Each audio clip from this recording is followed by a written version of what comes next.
রুমে ডাক দেওয়ার পরে মনে করেন যে আপনার তখন ওই লাশ আমার কাছে নিয়ে যাবি। আমি তখন ওই কোনটা করলাম 10,000 টাকা। ওই সময় কোনো অ্যাম্বুলেন্স ছিল না। রাতের মনে করেন আনুমানিক 10টা বাজে এখান থেকে যখন তুলি লাশটা বিকাট মুক্তি ছিল, ওই লাশটা যখন উঠানোর পর মাদ্রাসার মোড় গেছি আমি। মাদ্রাসার মোড় যাওয়ার পর লাশটা অটোমেটিক পড়ে গেল। রাত বাজে 12টা, কেউ ছিল না, একাই নিয়ে যাচ্ছি আমি। কারণ আমি লোক পাইনি খুঁজে ধরবো। লাশ তুলতে লাশের কাছে যা দেখি লাশে বড় বড় চোখ, গরুর চোখ যেরকম ওইরকম চোখ। ওই লাশ ধরতে আমি একা গেলাম না, ঘুরে আসলাম। আসার পর এক চা স্টলে ঢোকছিল তখন ওই বুড়া মানুষটাকে আমি ডাক দেওয়ার পর বুড়া মানুষটা একজনের ডেকে দিল। ডেকে দেওয়ার পর ওই লাশ তিনজন মিলে তুললাম। তোলার পর যাইতে যাইতে হরিশপুর বাইপাস যায়, আবার মনে করেন লাশ পড়ে যায়। পরে যাওয়ার পর তখন ওই সময় টাকা আসছে, বাস আসছে, এটা ভ্যান এভাবে কচে রাখছিলাম। তখন ওই লাশ নিয়ে যাইতে লাগিয়েছে, পরে যাওয়ার পর এক হেল্পার ডেকে নিয়ে এসে পরে ওই লাশ আমি উঠানোর পর যাইতে তখন আমি হবিবপুরে গেছি। হবিবপুরে যাওয়ার পর ওইখানে হবিবপুর পার যা ফাঁকা জায়গা, কোনো বাড়িঘর কিচ্ছু নাই, বন জঙ্গল এরকম।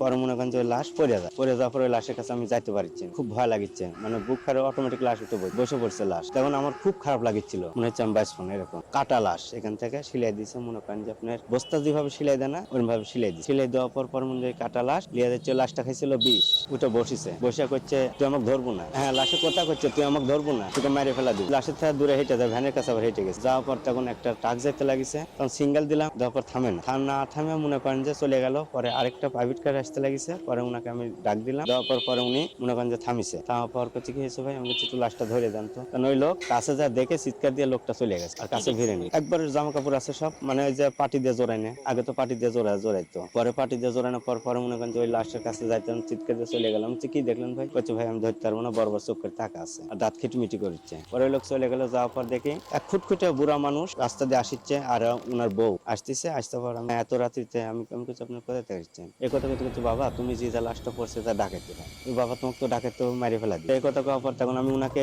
ডাক দিলাম যে কাকে একটু ধরেন তো। বলছে তুমি চিন্তা করো না, একটু পর ডাকাইতে আসবে এই জায়গাটা। এই কথা কইছে ডাকাইতে আসবে জায়গাটা। আমি দেখি যে বড় বড় হাসিলে সব বড় টর্চ লাইট, বিদেশি যে লাইট আছে ওই লাইট মনে করেন যে আসতেছে। আসার পরে মনে করেন যে আমার কাছে সালাম দিলাম। আমি বলছি কি হয়েছে ভাইয়া? আমি কিছু ওয়ালাইকুম সালাম। সালাম দেওয়ার পর তখন করছে ভাই একটু লাশটা ধরে দেন না। আমি করছি লাশ আপনি কি মেরে ফেলেছেন নাকি? আমি করছি না মেরে ফেলাইনি, এই লাশ কাটা লাশ, দমে কাটছে, আমি লিয়ে যাচ্ছি। তো এক ছেলে গেছে করছে দেখেন আমরা তো লাশ তো ধরতে পারবো না, আমার ভয় লাগে ভিতরে। যে আপনারা ডাকাতি দেন ভয় লাগে, এটা কোন ধরনের কথা হলো একটু ধরে। আমি প্রথম কইছি যে আপনার তো ডাকাত, বড় বড় হাসি ডাকাতের কাছে থাকে, ভালো মানুষের কাছে তো থাকে না, এই কথা কইছি। আমি বলছি হ্যাঁ আমরা ডাকাত, একটু ধরে দিলে কি হচ্ছে? আমার কাছে কিচ্ছু ছিল না। দেওয়ার পর ওই লাশ সবাই মিলে ধরে, 8-10 জন মিলে ধরার পর তুলে দিয়ে করছে যান। যাইতে লাগে আপনার মোহাম্মদপুর পার হয় গোলা কাটা একটা জায়গার না, ওই গোলা কাটার ওখানে মনে করেন যে আমার লাশটা পড়ে যায়। এই লিয়ে মনে করেন যে নিম্ন শ্রেণী 6-7 বার পড়ছে লাশটা। পরে এক লোক এসে করছে যে ওই লাশটা তখন আমি এক ধোপে সাইস্টলে কালেক ডাইকে লিয়েছিলাম। 2 জন লোক ছিল, একজন কল পানি গরম করি, রাত বাজে 3টা। তখন পরে মনে করেন যে ওইখান থেকে নিয়ে এসে পরে আমি ডাকলাম যে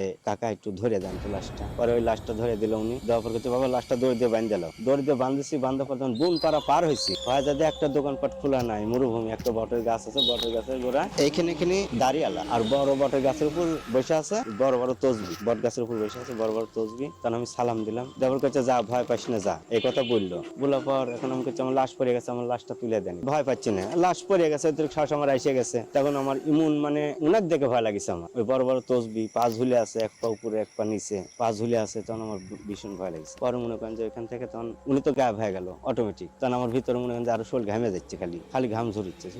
ছুটতে পরে দেখি যে আপনার 2টা লোক আসছে, প্রায় শব্দ হচ্ছে যে লোক আসছে। পরে আমি ডাকলাম যে ভাইয়া একটু আসেন তো, কলেজে পড়ে ওরা। আমি করছে তো কি আছে ভাইয়া? আমি করছি একটু লাশ একটু ধরে দেন তো। করছে লাশ আমি ধরতে পারবো না। একজন গ্যাসে কাছে যায়, ওই বড় বড় চোখ দেখে দৌড় মারছে চিৎকার দিয়ে, চোখ বন্ধই তো ওরে। এটা আপনার হলো খারাপ আত্মা, বিকাট মুক্তি রূপ ধরছে, বিষ খা গোলাপ দত্ত রুগী যে এই জন্য বিকাট মুক্তি রূপ ধরছে।